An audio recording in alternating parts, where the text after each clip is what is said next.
Hello, I'm Grayson Ottaway. This is Marvelous Videos. Spawn Wildcats Explored. Hello, welcome back, comic lovers. Every fan of good comics knows what a legendary author Alan Moore is. So today, we bring you a comic that may have slipped under your radar. It is the Spawn Wildcats comic that Alan Moore wrote. It has 4 issues, and boy is it a grotesquely done comic. It has these really deformed kinds of demons and super skinny women. Not everyone gets the brilliance of this parodic comic, so today we'll tell you all about the comic, and you decide if it's a hit or a miss. Before we go into our explanation, a small request. If you like our content, we ask you to please support us by subscribing to this channel. Small click for you, big for us. Means a lot. Thank you. Let's get going.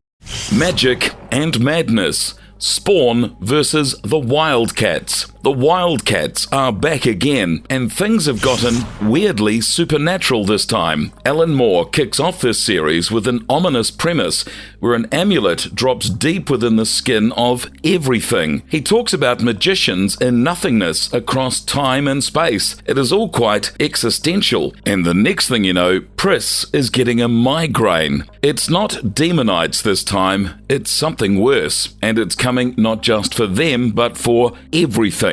Pretty ominous, right? While the Wildcats are discussing the weird premonition, someone drops in from the ceiling, and boy is he angry with Grifter and Zealot. This newcomer is no other than Spawn. He's angry with Grifter and Zealot because they apparently came and beat him up for no reason the night before. But it wasn't the Grifter and Zealot he saw at that moment. The Grifter who attacked Spawn had white hair, while Zealot was black in his story. Zealot and Grifter couldn't believe their ears. There couldn't be another Zealot who fought as well as her, so the Wildcats decided to team up with Spawn to find these imposters. However, they didn't have to go far to look because the imposters showed up at the Wildcats' headquarters themselves. Turns out they'd come from the future.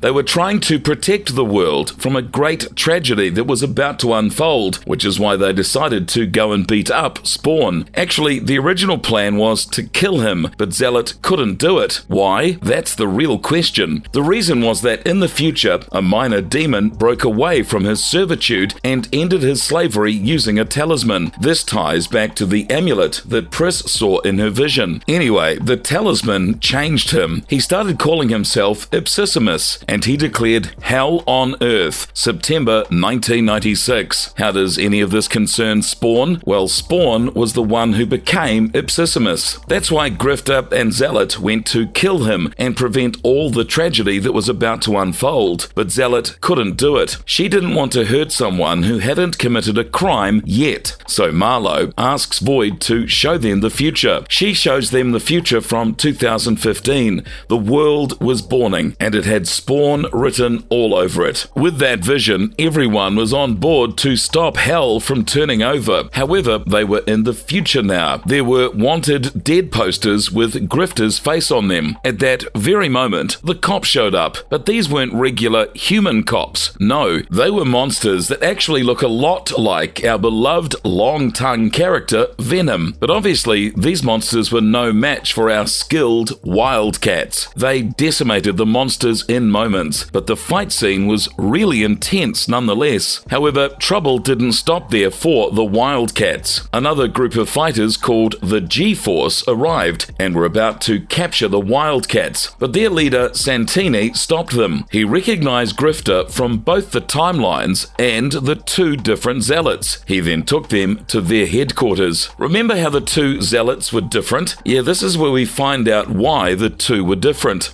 The Zealot from the old timeline had turned into Lady Tapestry and taught the new timeline Zealot. Why? Well, Lady Tapestry had lost her legs and was in a wheelchair. Others in their team had fared far worse. mysterious, like a member called Hadrian, who had been beheaded. Just then, a message from a team member named Lucy came in. The Troika had located the G-Force hideaway. The Troika used to be 3 people and had now been merged into one big giant who was hurled into the hideaway with 2 more Cybertronic soldiers. The team then used Void to transport themselves a mile south of the current place. The place was, unfortunately, also their memorial gallery, where the G-Force kept the statues of all the people they had to pay tribute to, like Reno and Pris. But there was no time to spare. The abyss of darkness awaited them. They decided to take a 3-pronged approach to their attack with Santini and the Black Razors at ground level as backup. Tapestry and both the Zealots, accompanied by Spawn, entered through the dungeons, while Void, Priscilla, Voodoo, Maul, and Spartan went up to the sumptuous quarters in the middle of the tower, while the old Spartan, Warblade, and both the Grifters went to the upper levels. Reno neutralized a pyrokinetic soldier, while another one electrocuted the other villain. Meanwhile, in Void and Voodoo's section, they reached a harem where previous superheroes had been debased and forced into their humiliating roles. Void, from the current timeline, had also been turned into one of these harem superheroes. When the original Void saw this, she was enraged. The Troika showed up at that moment. Unfortunately for them, really, because an angry Void is the most dangerous one. The supercomputer annihilated the Troika like it was nothing. At the dungeon level, Tapestry used a lot of her power to tear down another monster cop, so she had to be left behind with a statue of Jason Marlowe. They all went ahead and met at the top level, where they found a wounded Santini and a giant statue of Maul. This is also where they finally confronted Ipsissimus. However, Ipsissimus already knows everything that's happening. He has memories of Spawn, which allowed him to know everything that was going on. But that didn't stop the Wildcats in any way. They just decided to find a way around it all. The new Zealot took Spawn away from the battlefield, while the rest of the Wildcats fought Ipsissimus. Zealot took Spawn to Tapestry,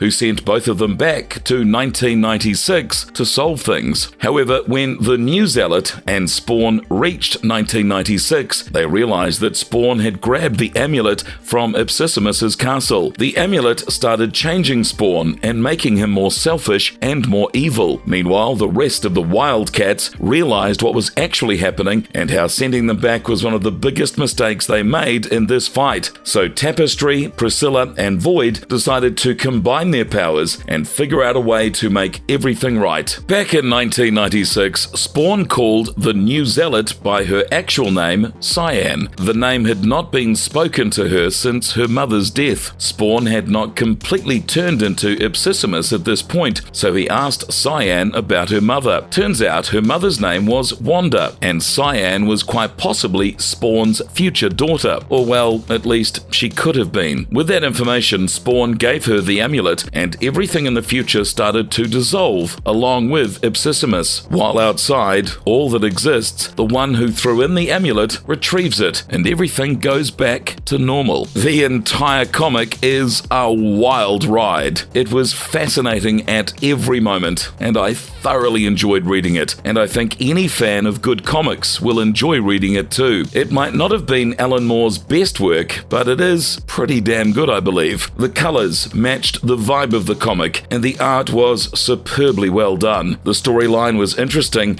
and I really liked the fact that it was limited to 4 issues. It kept the comic fast-paced and enjoyable. Okay, what do you think about the story? And again, if you like our content, don't forget to leave a like and subscribe to us if you haven't already. Have a great one. Please be safe. Thank you.